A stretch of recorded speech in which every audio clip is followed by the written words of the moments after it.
Welcome back to my channel, everyone. You know how we heard Hollywood is evil? Well, take a listen. Yes, take a listen to these testimonies. I've been holding on to this Hollywood story for like 10 years. When I tell you, I first-handedly saw celebrities that you wouldn't even think need to finesse people into doing things. All right, let me just spill it. Back in 2011, when Instagram first started, I was what was called an IG model. Lived in Miami, grew very fast, ended up on like club flyers and all that. I went by a different name. The one that you see down here today is literally because I wanted to switch it so they could never like really associate with me again. So they hit me up and they're like, hey, we want your help for this project. They get me on FaceTime with said celebrity. A celebrity that every woman loves. Or mostly all. So I knew it was real. I knew this person was right there. And later on, I met them in person. There were different intentions. When I get to LA, they tell me that not only was I doing said innocent job, but I was also in charge of basically convincing girls, the same other professional models, to not only get with said celeb who doesn't really need help to get girls, like it's a handsome person, but his team as well. And I was just not with it. I got to escape that whole scenario the first visit, but then the second visit, it was the same thing all over again. A lot happened in the mix that I don't even want to bring up, and I once again did not want to do. So they hid my luggages. It was me and two other girls. I called the celebrity and I was like, where is my stuff? The hotel ended up finding it somewhere just hidden in the hotel. The whole gist of the story is I think everyone in Hollywood is just all trying to do you know what to whoever. And I feel like they actually enjoy getting with people that don't want to be with them rather than just sticking to people that want to be with them. Like it has to be like a pride thing, like a controlling, like I got you, like I don't know. They do try to blackmail you and make it seem as if this is like going to make or break your entire career, which I feel like to some people it may do so, but I was so early on, I'm like, this is nothing. I ended up deleting my entire Instagram, went years without an Instagram. Fast forward to 2018, I started a new Instagram, started in social media marketing, and here I am today. I already made over 7 figures in digital products from social media, just chilling at home in my PJs. And that is how I named myself Shyly. They wouldn't trace me back. I think that was everything. Believe all the Hollywood stories. When I was in high school and college, I would sometimes do extra work on TV and movie sets just to make some money because it was like a really easy job to do. And one time I was on this movie set and I'm talking to this girl and she's like telling me about all these famous people that she's met and hung out with, blah, blah, blah. And honestly, I thought she was lying because she just didn't give me the vibe of somebody who had like access to those kind of people. Like she kind of gave me like horse girl energy, but I'm just like sitting there listening to her. And then she mentions to me how one of her good friends used to date Paul Walker and that's how she was able to meet like all these other people. And then she tells me how her friend was actually dating him when he passed away. And I'm like, oh my God, like that's so crazy. Like, I'm sorry to hear that. That must have been really traumatic. And she's like, yeah, you know, like they've been dating since she was in high school. And in my head, I'm thinking like, yeah, since they both were in high school, right? Like high school sweethearts, because I didn't know that man's dating history. So later on that day, I look it up on my phone because she told me the girl's name. And like, lo and behold, there's all these news articles about like how they were allegedly, I don't know if it's even alleged, like dating since she was 16. And this is when I was still really young and I hadn't fully woken up to the idea that men who prey on underage girls, it has nothing to do with their lack of ability to get women their own age. Because my logic at the time was that a lot of men who like to date underage girls are doing it because they're lame. And even if you think about it, like even if you are a lame and like you're just like women repellent, there are other ways to deal with your loser behavior besides dating a teenager. But when you start coming across people who are good looking or who are rich or who are celebrities and they're still engaging in that kind of behavior, you realize it has nothing to do with their inability to get women their own age. Don't get me wrong, a lot of celebrities are lame in fact, like when you meet them in real life, but that's the thing, they're still like rich and famous, so you can still be a loser and people will still want to be with you and date you. And I think this is a big reason why a lot of celebrities get the benefit of the doubt when like allegations about them come out, because people think like you could have any girl in the world, like why would they want someone who's like illegal to date? And that's the thing, that can probably be like one of the reasons why they like it, because it's like taboo, or they just like the power dynamics, or they're just a freak, like just a freak, a weirdo, and a degenerate. And I think a lot of us are starting to like wake up to the fact that a lot of celebrities that we idolize, If they were not rich and famous, they would be the kind of guys who show up to high school parties like 5 years after they graduate. But once I started to really realize, like, it has nothing to do with somebody's status or how they look. Like, if they're a weirdo and a creep, like, that's just what it is. Sometimes I think I miss Hollywood. And then, I walk around at night like this. And I realize, no, this place is demonic. It's like a devil's soul lives in Hollywood. Like, you can feel it. Like, if you have any God in you, like if you're spiritual in any way, anytime you're in Hollywood, you feel sick. Like, you feel uncomfortable. There's like literal devil here. Satan lives here. Like, I can feel it. Like, I feel so uncomfortable. I just want to go home so badly. The devil himself lives here. I don't care. This is where he packed his stuff when he left heaven. He didn't go to hell, honey. He came straight to Hollywood and resides here. I cannot believe I spent 10 years on this block. I cannot believe my soul didn't go with me. Where do I even begin? Several people have sent me this TikTok and asked me to share some of my experiences, so here you guys go. I literally lived in Hollywood for 2 years and all this rain. When people say Hollywood is haunted, they are not joking. The amount of paranormal experiences that I experienced living there. One time I was in an Uber, it was night, maybe like 1 or 2 in the morning. We are on a hill, okay? We're at a stop sign on a hill. There is nowhere for anybody to come from. And out of nowhere, someone starts banging on the window, help me, help me, help me. Literally screaming. Scared me in my Uber and we look at each other. See, he's better than me because he got out the car. I rolled my window down. Tell me why there was nobody there.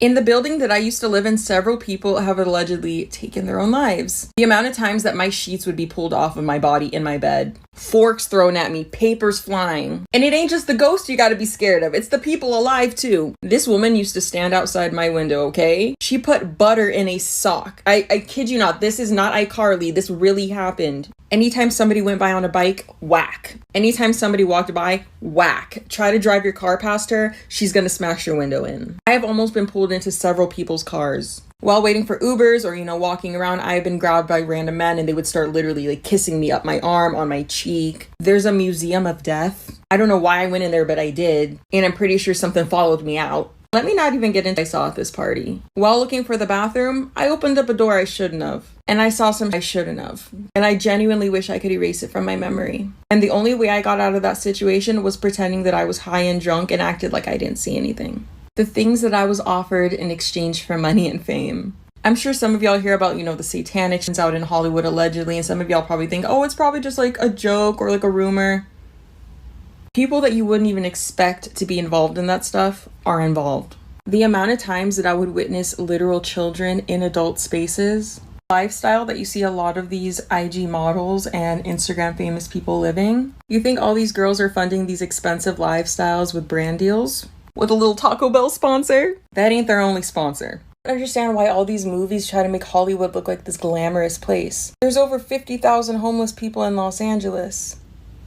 And that's probably not counting everybody. I got DM'd by somebody that I guess you can consider a celebrity. When I got there, I wasn't the only girl there. And the first thing that I was told by one of the other women, oh, is it your first time too? The second those words left her mouth, I left. I don't even want to know what that meant. I was told that it was just going to be us, so I don't know what I was about to get into, but I'm glad I left. I'm running out of time, but I have a ton more stories. Y'all want them? It is literally true that Hollywood is the devil's playground, and I lived in Hollywood, so I can say that. I lived on the Strip, like Hollywood Boulevard. I don't know why nobody told me not to move there, but I did, which was a very big mistake. I cannot tell you how many times I saw and heard of people dying around me, and it's crazy because I'm not somebody who's ever experienced that in my life, but in the building that I lived, someone jumped off the balcony of my floor and committed,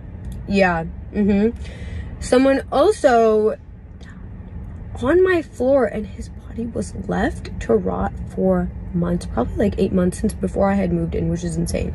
And I have proof of this, and I'll actually do a story time another day because I was like a little investigator, and I found this out myself. I don't think anyone else knew, but I 100% knew. Someone from my building was throwing glass objects from the 3rd floor into the courtyard. I walked out my house at 9 o'clock in the morning and I saw someone shooting up into their veins. Yeah. I would see people screaming and shouting and crying, laying on the floor, like begging for help, and nobody would help them. The energy and vibes were so bad in that apartment that I literally broke my lease and I paid $3,000 just to get out of there. The more you know. So I still live in Hollywood too, more specifically the Hollywood Hills, but I would always come down to Hollywood Boulevard to like eat and run errands and stuff because it was close to my house and I didn't have a car. So sometimes there would be movie premieres at the Chinese theater and I would come out of the movie screening and it'd be really late, like 11 or 12 p.m., which is way later than anyone should ever be on Hollywood Boulevard, period. I've seen people overdosing right on the Walk of Fame with a needle sticking out of their leg. I've seen people with machetes and knives just slicing the air in front of them, hoping to get somebody who passes by. I've seen people sell drugs out the back of a truck. I've witnessed a hostage situation at one of the apartment complexes on Hollywood Boulevard. A SWAT team had to come and rescue the person, and I was literally having dinner next door. I've been punched in the back of the head by a homeless person. I just can't imagine spending all your hard-earned money to come to LA and see Hollywood Boulevard. Hi, my name is Riley Dismore. I work in film and television, and I'm doing this series called Hollywood Horror Stories to help explain why people are so fed up with the industry. So to start, I've been doing this for about 7 years. I've directed, I've written, I've produced, I've done hair and makeup, I've done cinematography, I've done production design, and I don't mean that to brag, I just mean that to give some context that I do know what I'm talking about and I do understand these issues from the perspective of other departments. And honestly, I'm really scared to be posting this stuff because I don't want to get blackballed, but I also don't want to be a part of the problem. And I think it's really dangerous, the things that are going on, and I just want people to know that they're not alone, and also, like, I'm not crazy. So one of the first like really cool sets I got to go on and work on, I was doing hair and makeup, and we were shooting on this really cool island, and I was so excited about it. I'd never been to this island. I'd never worked on anything on such a cool location. I was freaking psyched. I land on the island. It's literally like a movie. I feel like the main character. They pull me from the plane and they bring me directly to set. Like I'm pulling my luggage through the jungle and this paradise unfolds in front of me. It's unbelievable. I'm also using this Lisa Frank palette. How cute is that? Oh my god. Oh my god. Love it.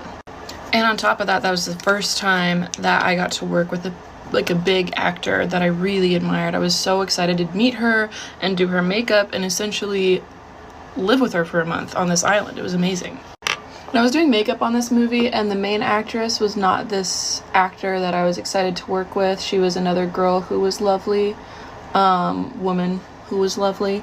And when we started doing makeup tests before shooting, that's when the director started coming to me and acting insane. And trigger warning for this point forward, this gets really nasty about women's bodies. This gets rough, okay? The director would come up to me, and sometimes in front of the actress and sometimes in front of the actress's mother, and say, hey, is there anything you can do about her gums? Like her gums show. Hey, can we give her a little Botox up here? If you see her ordering McDonald's, throw it in the trash because we need her to lose weight. One, I'm not a licensed medical professional. I can't do Botox, and I wouldn't even if I could. And two, she just said it to hurt that girl's feelings. And three, it doesn't matter what that girl's body looked like, you cast her. And she was healthy. It doesn't matter what her body looked like, she was healthy. And it was every day for a month. And again, I'm really scared to be posting this, but I think it's important so we stop getting treated like this. Nobody ever talks about the dark energy of Los Angeles. And if you're from here, you're exempt. You grew up here, it's a different situation. But if you're not from here and you've moved here, you know exactly what I'm talking about. It's cool at first. Mansion parties, palm trees, celebrities everywhere, Lamborghini Uruses driving around all the time. First, you're like, yo, this is lit. But when you're done with all that, you done seen every celebrity, you went to every mansion party, you done seen every car, you just kind of want to settle down and chill. That's when it starts getting real dark, because I've been here 5-6 years. I'm from the DMV, and at no place ever have I felt like I've been home here. Like, it's a nice place to live. I love it, but I don't feel like I'm at home. I always have that feeling in the back of my head that I'm not doing enough. I don't got the nicest car. I don't have the nicest house. I'm not making the most money. And you can never fight the feeling, because you go outside, you see some 18-year-old driving some brand new Porsche G2 RS, and you're like, What am I doing wrong with my life? And I done seen it happen to too many people. I see people from other places move here and become a completely different person because society tells you in Los Angeles, you got to be that perfect person. You got to make the most money in the world. And if you're not, you're behind. I always feel like I'm behind here no matter how much money I make. And I don't like the way it makes me feel. And that's not everybody's experience. I understand it. But for me, I'm like, Los Angeles is the type of place where you come, you finesse, you get the money, you get everything together, and you get out before it consumes you. Because if you stay too long, it'll get you.